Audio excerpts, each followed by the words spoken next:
I just want to say also that, because this is a local trip, that I always, care very much about our community partners.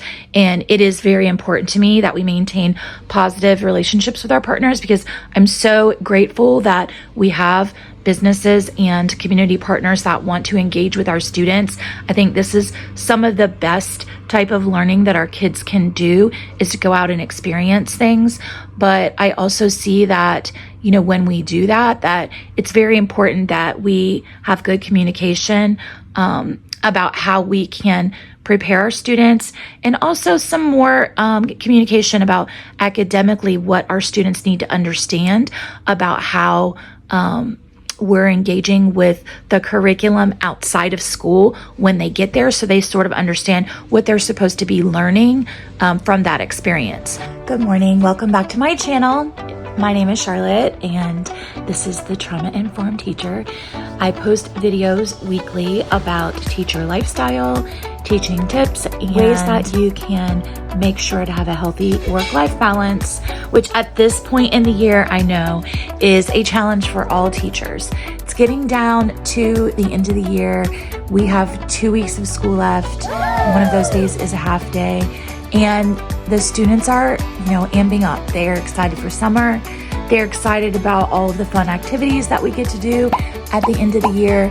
And third graders, they just have some difficulties making good choices, because let's face it, they are 8 and 9 and 10 years old, and they're not adults.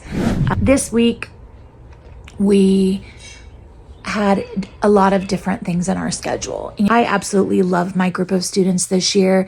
I feel like they were handpicked for me, and I was handpicked for them, and I understand them better than anyone. The majority of my students have really, really good motivations and hearts, but they also struggle with their emotional regulation, some of them, and excitement is difficult for them to deal with.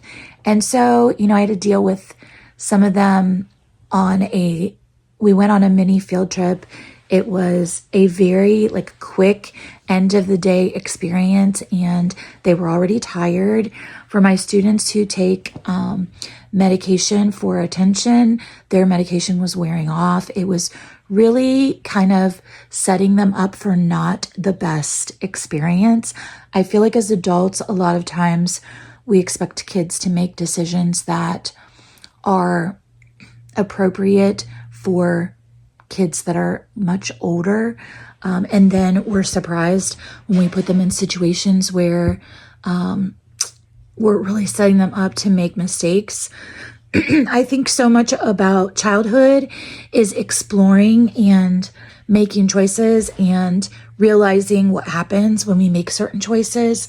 It's all about learning. And as adults, I think that if we want our students to be successful in learning, then we have to set them up for success in the way that we orchestrate experiences. And I just really felt like maybe we could have done a better job of giving our students a better time of day for that experience, and also more explicit directions for expectations. Also, one of the things about this trip that we took was that we were not allowed to have any other adults with us. So we were in a place where the students were very spread out. They were doing different things in different areas, and it was just very difficult as a teacher to keep an eye on my students, even though I was doing my best and I was addressing the things that I saw. So, I kind of ended the week on not so good of a feeling about that whole experience, because I feel like my students honestly are really, really good kids. And, they just made some childish mistakes. Also, I just think that they don't have 100% of the responsibility in this situation because of the timing of the trip, the rushed nature of the trip. One of the things about my class is that I offer a lot of movement in my class, and I allow my students to be kids and to explore and learn hands-on, to do different activities, to get excited, to be children. And sometimes that gets a bad rap. Like, other people think that because I do things that not every teacher attempts to do, that means that my students do not have as good of discipline in the class, and that's actually a misunderstanding. That's false. Whenever I give my students an opportunity, I always give them very clear directions for that opportunity. Now, that doesn't mean that they aren't going to get excited and forget themselves, because they're children, and I expect that. And then we regroup and we talk about what worked and what didn't work. But overall, my freedom and my flexibility in my class doesn't allow for students to just go crazy. It also allows them to maybe learn in a way that they can't learn sitting in a seat. And that's one of the things that's a strength in my classroom. But it makes me angry when other people try to say that my students behave in a certain way because of the way that I allow my students freedom in my class, because that's absolutely not true. I think that my students behave themselves well when there's a clear understanding of what they're supposed to do, and when the directions are explicit, and when they have enough time to process what's happening. But they're kids. And so, like, I had a decent week with my students, but at the end of the week, I kind of like came off of it with not so great a feeling, because I felt like my class was misrepresented, and for being like, to having a different character than they actually do. So I am in the process of finalizing my national board entries. I am a national board certified teacher. I obtained my first certificate in 2005. I renewed in 2015. And then this is my first renewal that will be a 5-year renewal with the new switchover of the requirements. So I'm renewing this year. I'm turning in my entries at the end of the day today. So I actually had an opportunity to film my students this week for the purpose of the national board entries.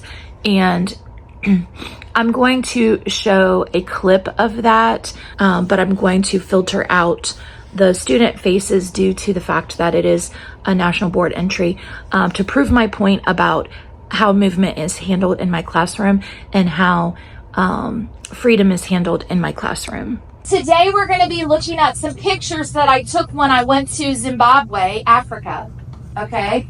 And I'm going to show you some things that they did to recycle. So let's take a look. I have it up here on my Facebook. I'm going to cast so you can see it better.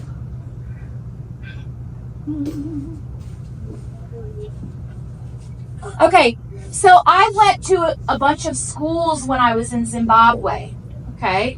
And one of the schools that I went to, they had this beautiful art display. Do you remember when Miss Copeland put up all your art in the hallway? Yes. They had kind of like an art fair, an art show like you guys did. And they put up all of their art projects that they did. And the cool thing about it was that so many of their art projects were made out of recycled materials. So take a look at that picture right there. And I want you to look carefully and see if you see any material that might be a recycled material that they made those decorations out of. Look carefully. If you have an idea, catch it in your fist. If you don't have an idea, you should be looking up there and finding one. Everybody needs to be doing it. Look up there, figure it out. Okay, now I want you to, on the count of 3, you're going to quietly get up and you're going to find somebody on the other side of the room, and you're going to share with them your idea. Are we going to run? We're going to move safely, right? So we're not going to bump into each other. We're not going to run. We're not going to be super loud and bother the class next door, but we're going to move quickly and quietly. Go tell someone, and then go back to your seat. Ready? Go.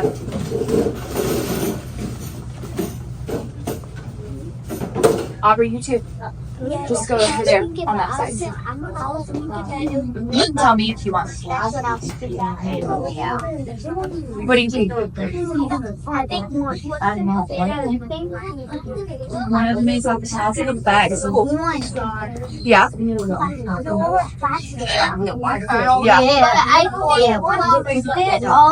I see corn. Yeah. Where do you see corn? It's literally on the top right. Oh. Yeah. Cool. It's plastic. It's round. Okay. All right. Go on back to your seat. And we're going to share out. All right. Raise your hand if you want to share something that your partner said. Not something you said, but something your partner said. Let's see who are some good listeners. Tanner? No, got string. Oh, you see some string? Leftover string that was reused or recycled? Carly?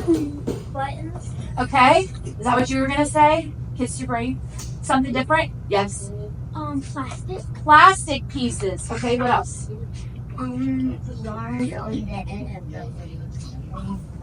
Okay, how about you? Yarn. What do you see? Buttons. Okay. Anything else?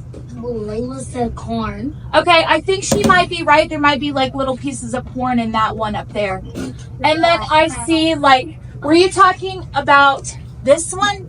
Nope. You talking about this one? Yes. Yeah, with the kernel. In the middle. It could be. It's hard to tell. It might be beans. It might be corn. It might be. I'm talking about the one in the middle.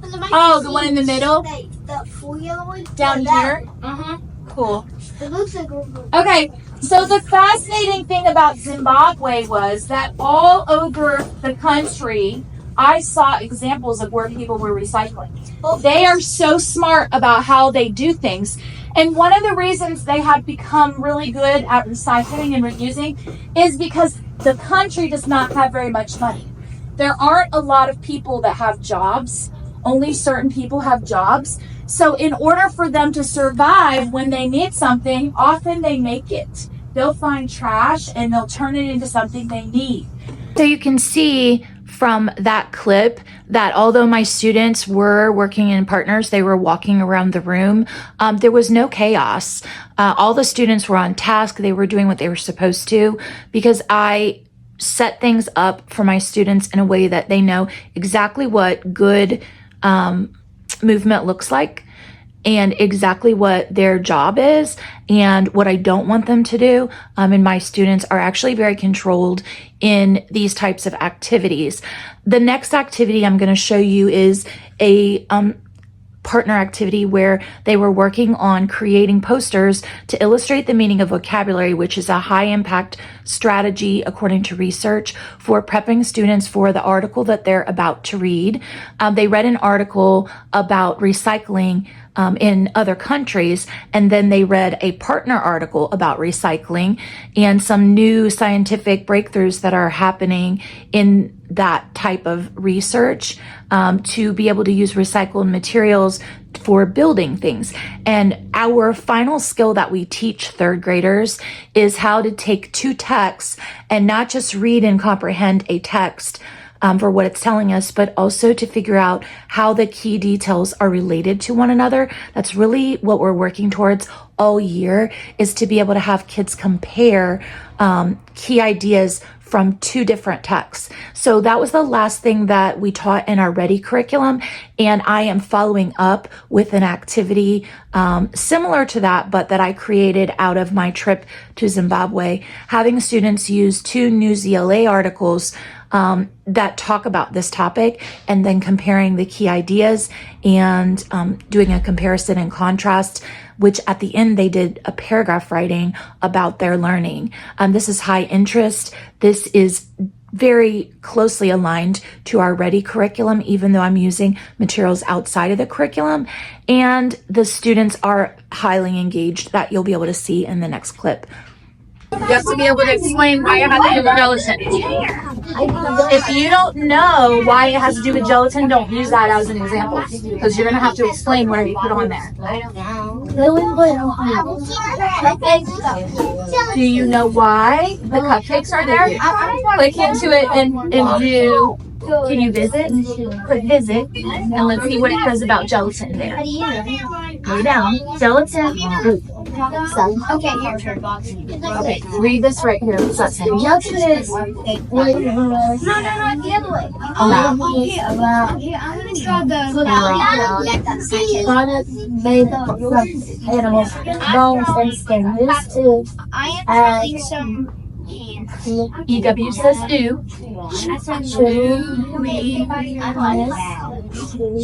chewiness, or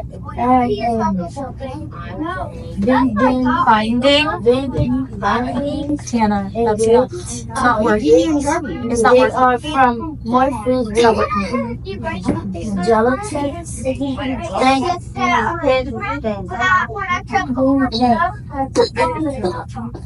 Okay, so you have to figure out how is it being used in this. So let's go down until it tells us about it. So where do you see like, okay, gel capsules going going down on top. Keep going. Okay, keep going. Sweet foods with gelatins, jams and jellies. Keep going. Gummy bears, marshmallows have gelatin. Keep going. Peanuts, what? Keep going. Breath mints, what? There you go. Look down here. Gelatin is a common binding ingredient. That means it holds it together. And sprinkles, which can make a lot of fun dessert dishes. So draw a cupcake and then write that. On top of it. Write the sprinkles. Draw the sprinkles. Okay, so we're done. How you doing? Wait, they draw the bottom of it? Not on the Chromebook because that will break the screen. Don't trace on the Chromebook. Okay? We never trace on our Chromebook. No, we'll. How are we doing?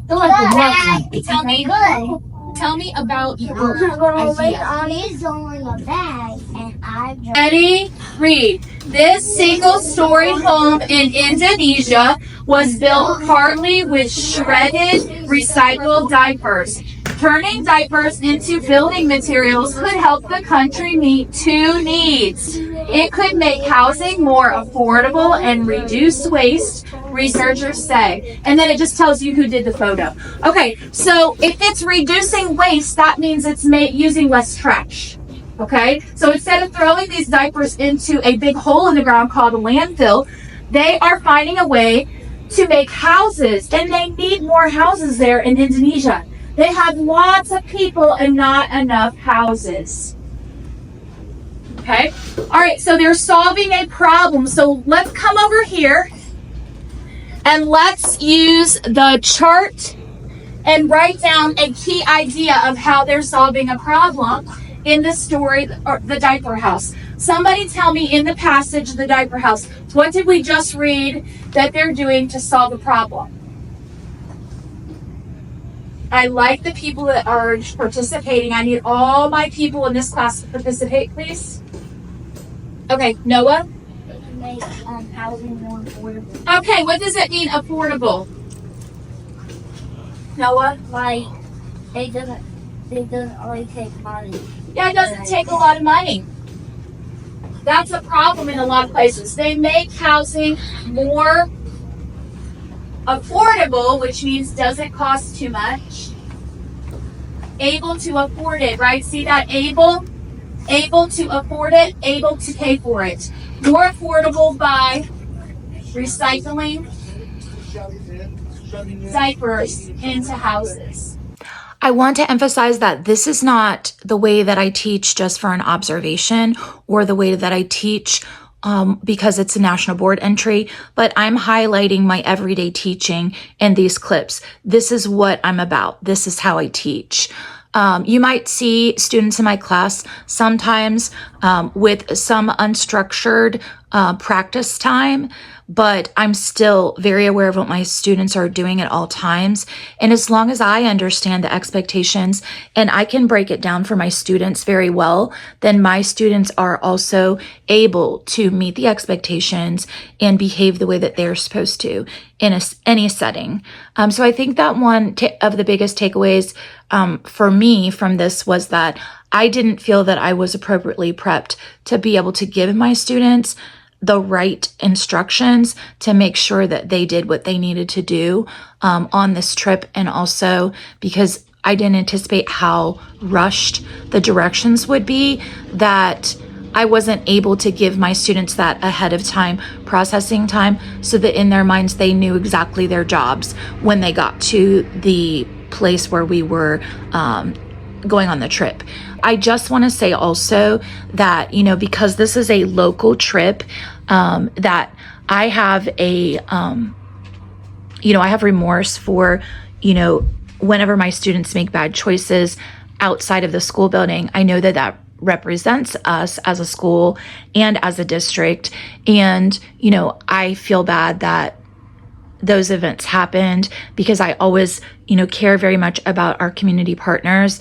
And it is very important to me that we maintain positive relationships with our partners, because I'm so grateful that we have businesses and community partners that want to engage with our students. I think this is some of the best type of learning that our kids can do, is to go out and experience things. But I also see that, when we do that it's very important that we have good communication about how we can prepare our students, and also some more communication about academically what our students need to understand about how we're engaging with the curriculum outside of school when they get there, so they sort of understand what they're supposed to be learning from that experience. So it was a learning experience for me. I am a veteran teacher with 30 years basically in the classroom, and I am still learning, and I will still be learning until the last day that I am in the classroom with students. And even as I step out of the classroom, which you all know, if you've been watching me, that it's my aspiration to be a principal or some sort of district leader. And I have to think, like, how can I, as a leader, make sure that my students, whenever they go outside of the school building, have the right setup for a positive experience, not only so that we can maintain our reputation, because we do need to maintain our reputation to have good community relationships, but also just so that my students know what their job is, how they are to experience that particular setting appropriately, what they're supposed to be learning from it, and to make sure that I do my job as an adult to set them up for the absolute most positive field trip as I possibly can. So it was a learning experience for me from a classroom teacher lens, but also from a leadership lens that I can take with me into future situations where I might be in charge of a school attending a community event. So, I have some work to do on the back end. My students wrote apology letters. They had a discussion with the principal about some of their behavior, and we talked about it as a class. We had like a little class meeting and discussed like why it happened, what we're going to do in the future, and what we learned. So, the field trip accomplished multiple purposes, because they not only learned about the topic, about how food is grown and then sent to the grocery locally and how we obtain it, but also they learned about, what is my responsibility as a citizen in our community, and how can we engage appropriately when we are going places outside of the school. So I think that's a really key lesson for like a 9-year-old to learn, is that, there are like expected norms for them when they are in the world outside of school, that what we learn in school is not just for school, but it's also for their everyday life. And many of our parents are teaching our children appropriate behavior for outside of the school, but some of our parents don't have as much opportunity, whether it's that they're working many hours and they just don't have the luxury of taking their children out in public as often to these types of activities and explaining to them what they should and shouldn't do. I think all of our parents are as involved as they are able to, and they do their very best to make sure that their children have appropriate like home training, but they all have different amounts of time that they can dedicate to that and different resources that they can dedicate to providing these types of experiences. So that's where the school can fill in, and it was such a great thing that we were able to offer this experience to our kids. So I just want to make sure that I say in all of this, although I felt that our class kind of got a bad rap in this situation, I do understand the other side of this, and I do have empathy for the place that we were attending and their side of the situation. I don't consider that to have any of the things that we did wrong to fall on that establishment at all. I feel like it's all on us as a group, as a team, to make sure that we have good, solid plans in place so that we aren't rushing our kids around, so that we can take the time to prep them, so that all of our kids understand what they're doing, what they're allowed and not allowed to do, and so that the teachers also, regardless of whether they're new to the school or seasoned, know how to monitor and maintain the expectations of the community facility when we're there. So that was it. That was my learning experience for the week in dealing with students of different backgrounds, that we have to think ahead strategically about what we need to say and how we need to get these kids ready whenever we're taking them out in the community. And especially at this time of the year, like it was 90 degrees that day. We were hot. We were all tired. It was the end of the day and we didn't have a lot of time. So all in all, it was a great idea, maybe like at the not the opportune time for us to do it. At the end of the day, what's most important is not how our students perform for any one singular event, but that we are working towards them being responsible young adults, so that when they get to the stage where they're graduating and they're entering our community, that they are ready to engage appropriately and be a positive member of our city, our country, and of our world. Congratulations. Congratulations. Excited for you. Congratulations. Aww.